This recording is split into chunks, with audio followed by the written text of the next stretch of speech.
አይተናል የሚሉት ኦልሬዲ አራቱ ስትሞት አይተናል የሚሉት እስካሁን ቀርበውም አላየናቸውም እንደሚታወቀው። እነዚህን ስድስቶቹ ላይ ፎከስ ያደረገ ነገር መጀመሪያ በእነሱ እዛ አካባቢ የሄደ ሰዎችን እንትን እንዲሉ እያደረግን ነው። ከዛ ውጪ ጥሩ የቤት ስራ የምንሰራው በቅርቡ የሰይፉ ሾውን ቀን እንነግራቸዋለን። የሰይፉ ሾውን እዛ ፕሮግራም ላይ የሃና አባት እንዲቀርቡ እያንዳንዱ ዩቲዩብ ላይ የሚለቀቀው ቪዲዮ ላይ እየገባን የነዛ ሾው እንትን ላይ አቅርባቸው የሚል ነገር ካምፔን እናደርጋለን። መጀመሪያ የነሱ እዛ ላይ ቀርቦ የሙሉ የኢትዮጵያ ሕዝብ ማወቅ አለበት። ሙሉ የኢትዮጵያ ሕዝብ አሁን ቲክቶክ ላይ ያለ ሳይሆን ሙሉ የኢትዮጵያ ሕዝብ የተከሰተውን ነገር ማወቅ አለበት። ተግባባን አይደለ?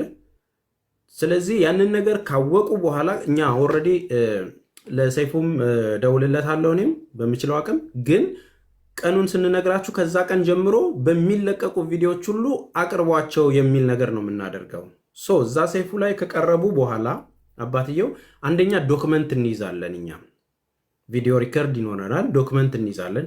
ሁለተኛ የመንግስት አካላት በየትኛውም መልኩ ያዩታል ያንን ነገር ሰው ሪአክት ሲያደርግ እንዲቀባበለው እኛ ደግሞ እዛ ሰይፉ ላይ የተለቀቀውን ሼር በማድረግና በተለያዩ ሶሻል ሚዲያዎች ላይ በመልቀቅ እንትን በማለት ኢቭን ሌሎች ሬዲዮ ጣቢያዎችንም እንዲናገሩ ስለሷ ጉዳይ እንዲያወሩበት እንትን እንላለን ማለት ነው። እያንዳንዱን ሬዲዮ ምናምን ዩቲዩብ አላቸው አይደለ? ፌስቡክ አላቸው አይደል? በእነዚህ ሚዲያዎቻቸው ካምፔኑ ላይ እንደዚህ እናደርግና ትልልቅ ሚዲያዎች ላይ መቅረብ ይኖርባቸዋል። አባትየው የዛን የአባትየውን ያለውን ነገር ይዘን ነው ቪዲዮዎችን ካፕቸር አድርገን ኢንተርናሽናሊ አስተርጉመ ነው ምናወራው ማለት ነው። ከዛም በኋላ እዛ ፕሮግራም ላይ ምን መስሎ መቅረብ እንዳለበት እኛ ዶክመንቶችንም ሰጥተን የብዙ እናቶችና ልጆቻቸው የጠፉባቸውንም ዶክመንቶች በፎቶዎች ያሉትን መረጃዎች ደግሞ አጠናክሮ የሚናገር አንድ ሰው አብረናቸው እናስገባለን። እዛ አካባቢ ላይ የሚከናወነው ነገር ምን ያህል ዋጋ እያስከፈለ እንደሆነ ቁልጭ አድርጎ የሚናገር ከዳታ ጋር አያይዞ በዚህ ሎስት ያደረጉ እንደዚህ ዶክመንት አያይዞ በዚህ ዓመት ውስጥ የሞቱ በዚህ ዓመት ውስጥ ወደ ስደት ከሄዱት ውስጥ ምናምን መረጃዎችን ቶሎ ፕሪሳይስ አድርጎ ለሚዲያ የሚያቀርብልን ሰው አንድ ሰው እናደርጋለን ማለት ነው። ያ ሰው በትክክል ይህንን ጉዳይ የተሻለ ቦታ ሊያደርስልን የሚችል ሰው ጎበዝ ተናጋሪ የሆነ ሰው አንድ ላይ እናደርግና ያንን ፕሮግራም ዶክመንትድ አድርገን ለኢንተርናሽናል የምናስገባቸው ቦታ ላይ በእንግሊዝኛም ትራንስፈር እያደረግን በአረበኛም ትራንስፈር እየተደረገ ይሰጣል ማለት ነው። ይህንን የቤት ስራ ኦልሬዲ ቀኑን ስንነግራችሁ እንዲያቀርቡልን፣ ምክንያቱም ፑሽ አድርገን ካልተጫናቸው እያንዳንዱ ሚዲያ ዊክ ሆኖ እንትን ይላል ማለት ነው። በቃ ይህንን ነገር ካላደረክልን በቃ ወደ ማስገደዱ እንሄዳለን። አንፎሎ በማድረግም እንትን ልንል እንችላለን፣ በቃ ባለማየት። ምክንያቱም ስትሞች አይደለም አንቺ የምታሞቅ የላቸው ዘፋኝም በዩ ምንም በዩ ነብሰ ስጋቸውን አውጥተን እንዲናገሩ ማድረግ መቻል አለብን። እያንዳንዱን ሰው ማለት ነው፣ እያንዳንዱን ማለት ነው። ይህንን ማድረግ የምንችለው ደግሞ እንትን በማለት ነው። አንድ አይነት ሀሳቦች ይዘን በመሄድ እና የምንጠይቀው ነገር ፍትህ ስለሆነ የተለየ ተአምር አይደለም። የፖለቲካ እንትን ወይም ምርጫ ቅስቀሳ እያደረግን አይደለም። ፍትህ ስለምንጠይቅ ትክክለኛ ነገር ላይ ስለሆነ በሚሊዮኖች ያሉበት መከራ ስለሆነ ትኩረት እንዲሰጠው ነው የምንፈልገው። ይሄ ጉዳይ እንኳንም የሃና መነሻ ሆነ እንጂ እሳቱ የሚበርድ አይደለም፣ የብዙ ሰዎች ችግር ስለሆነ ማለት ነው። ስለዚህ ትልልቅ ሚዲያዎች ኢንተርቪው እንዲያደርጉ፣ አባትየውን በተለያዩ ሚዲያዎች ኢንተርቪው እንዲያደርጉ፣ እነ ዮሃ በሉት እነግረኛው ሚዲያ አባትየው ቢያንስ አዲስ አበባ መጥተው ሁሉም ሚዲያዎች ላይ ገብተው ኢንተርቪው ማድረግ አለባቸው። የምናውቃቸው ነገሮች ላይ እንዲገቡ እኛ አባትየውን እንትን እንላለን። ምንድነው የተፈጠረው የሚለውን ነገር ኢንተርቪው ይደረጋሉ። ሌላውን የሚታገዘውን ነገር እያንዳንዱ ዶክመንት ይዘን ደግሞ እኛ እያስተረጎምን ውጪ ለሚመለከተው እያንዳንዱ ኢንተርናሽናል በሆነ መንገድ እንትን እናደርገዋለን ማለት ነው። ስለዚህ ይህንን ነገር ለመጨረስ ኦልሬዲ ተነጋግረናል፣ አውርተናል። ምናልባት ነገ ኦር ደግሞ ከነገ ወዲያ ሀቡ ቤት እንገባለን። ሀቡ ቤት እንገባና እነሰያውም እኛም መተን ያለውን ነገር መስመሩን በደንብ አሳውቀናችሁ እዚህ ደርሰናል የሚለውን ነገር እንትን እንላለን። ዛሬ ቤት ስራ የተሰጣጣነው ነገር አለ እንዳልኳችሁ። እኔ ማውቃቸውን ሚዲያዎች መጀመሪያ መደወልና ማናገር፣ እነ ሰይፉንም ያለውንም ነገር ሀሳቡ መንገር ሌሎች ሚዲያዎችንም ማቃቸውን እንደዚህ ያባታሉ በዚህ ጉዳይ ላይ ሚዲያ ሽፋን እንዲሰጡ እንፈልጋለን ብሎ ብዬ ከዚህ ደውላለሁ። ተስፊሽ ቅልቦችም እዛም ያውቃቸውም እሱም ሬዲዮ ጣቢያም ስላለው ኤፍኤም ምናምን መናኸሪያ ሚዲያ ላይ ስለሚሰራ አባትየውም በዛ ሬዲዮ ቀጥታ ላይቭ ስትሪም እንዲያደርጉ የተለያዩ ትልልቅ ሬዲዮ ጣቢያዎችም የቴሌቪዥን ጣቢያዎች ላይም ኢቭን ኢቢኤስም ቪዲዮ ሲለቅ እያንዳንዱን ነገር ቅዳሜ ከሰዓት ላይ የሃናን አባት እንድታቀርቡ ማስገደድ ነው ማወራችሁ። ማስገደድ ስለፈለጉ አይደለም፣ ማስገደድ። ምክንያቱም የሴት ልጅ መጠቃት የነሱ ኃላፊነት ከሆነ የሴት ልጅ ጉዳት የነሱም ዓላማ መሳካት ከሆነ እያንዳንዱን ነገር አስገድደን ነው የምንጠይቀው። ምክንያቱም ፕሌይ አድርገን የምናይላቸው እኛ አረብ ሀገር ያለን ሰዎች ነን። ተግባባን አይደለ? በቪው የሚያገኙትን ቁጭ ብለው ከዩቲዩብ እና ከተለያዩ ነገር የሚያገኙትን ብር ኢንሴንቲቭ የሚያገኙት እናንተ በምታዩትና ሼር በምታደርጉት ነገር ነው። ስለዚህ ሶርስ ኦፍ ኢንከማቸውንም ጭምር ነው። እንግዲህ እኛም ሆርሙዝ ሚዲያችንን እንደ ሆርሙዝ መጠቀም ነው። ተግባባን አይደል?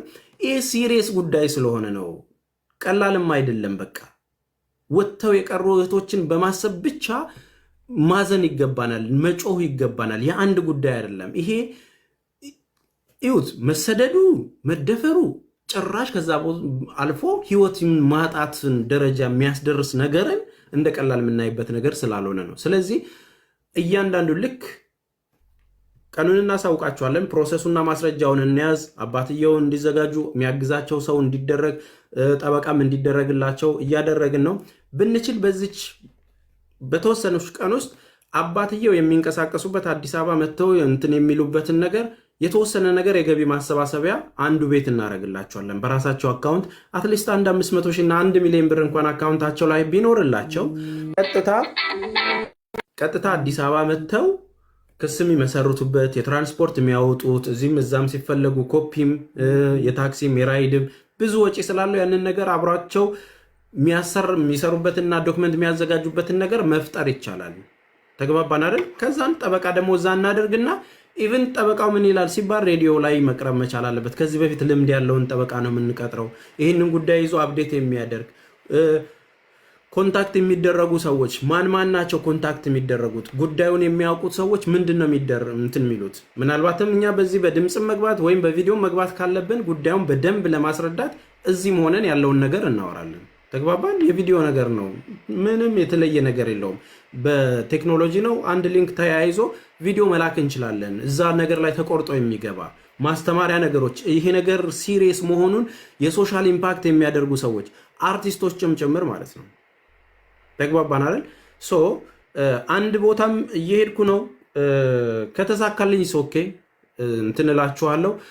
በትንሽ ንግግሩ ብዙ ድምፅ ጋር ልንደርስ የምንችልበትን እንትን እነግራችኋለሁ። አንድ ሰው ጋር ምናልባት ከእግዚአብሔር ጋር አክሴፕት አድርጎኝ ሰርፕራይዝ ካደረገኝ መልካም። ትልቅ ሰው ነው። ያንን ነገር አባትየውን አገናኝቶ ፕሊስ ሰምቲንግ ራይት ፎር ዴም ኦር ደግሞ የሆነ ነገር ተናገር ተብሎ አትሊስት እሱ የሚናገረው ነገር ብዙ ነገሮችን የሚያነቃንቅ ሰው ጋር ኮንታክት ለማድረግ እየሞከርኩ ነው።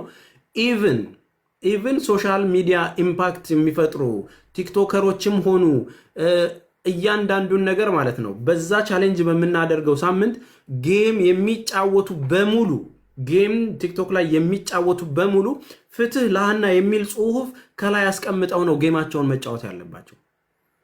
ከላይ አስቀምጠው ነው ጌማቸውን የምንጫወት። ይህንን ነገር ስናደርግ ልንገራችሁ፣ ይህንን ነገር ስናደርግ የማያደርጉትን ጭምር ቻናላቸውንም ማዘጋት ምን ይሰራልናል? እዛ ጋር ቁጭ ካለን እያንዳንዱ ቤት ማንም ስክሮል አድርጎ ሲያልፍ ምንድነው ሃና ማለት ነው። ከቻሉ ፎቶዋን ባክግራውንድ አድርገው ካልቻሉ በጽሁፍ ፍትህ ለሃና የሚል ነገር ሁሉም ጌም የሚጫወቱ ሰው ካምፔን ውስጥ ያልቅ አትሊስት ለ10 ቀን ያንን ፕሮፋይል ተደርጎ ቲክቶኩ ምንድነው አማርኛ ማያቅ እንግሊዘኛ ማያቅ ራሱ ስክሮል ሲያደርግ ያንን ማግኘት አለበት። በየቤቱ ኢትዮጵያውያን በሚከፍቱት ማለት ነው። 10 ቀኑ ሊያልቅ ሲል ባለው 2 ቀናቶች ውስጥ ደግሞ ሁሉም ሰው አንዴ ቪዲዮ መስራት አለበት። ሁሉም ሰው አንዳንድ ቪዲዮ መስራት አለበት። አንዳንድ ቪዲዮ በዛ እንትኑን ቻሌንጁን ተቀብያለሁ ፍትህ ለሃና እንደዚህ መሆን የለበትም ቻሌንጁን ተቀብያለሁ ፍትህ ለሃና እያለ እያንዳንዱ ቻሌንጁን እየተቀበለ በአንድ ሊንክ ነው የምናደርገው። በቃ አንድ ሊንክ ነው የምናደርገው። በዛ ሊንክ ውስጥ ሪፖስት የሚደረግበት ልክ አንድ ዘፋኝ የሆነ ነገር አውጥቶ እንደሚን ቻሌንጅ እየዘፈነው እንደሚደረገው 60 ሺህ 70 ሺህ ሪፖስት እንደሚኖረው ሁሉ ከ500 ሺህ ሪፖስት በላይ ሆኖ እያንዳንዱ ሰው ያንን ነገር ሲያደርግ ወደፊት ቴንኪዩም ለመባባል ዋው እሱ እኮ ከጎናችን ነበር እሱ እኮ ይሰማዋል የሚለውንም ለማድረግ መፈተኛም ጭምር ነው የሚሆነው። ማንም ዝም ብሎ አንድ አበባና ዝም ብሎ ላይክ የሚሰበስብበት ነገር የለም። ለህይወት ሲሆን ምንድን ነው የሚሰራው? ተግባባን? ለህይወት ሲሆን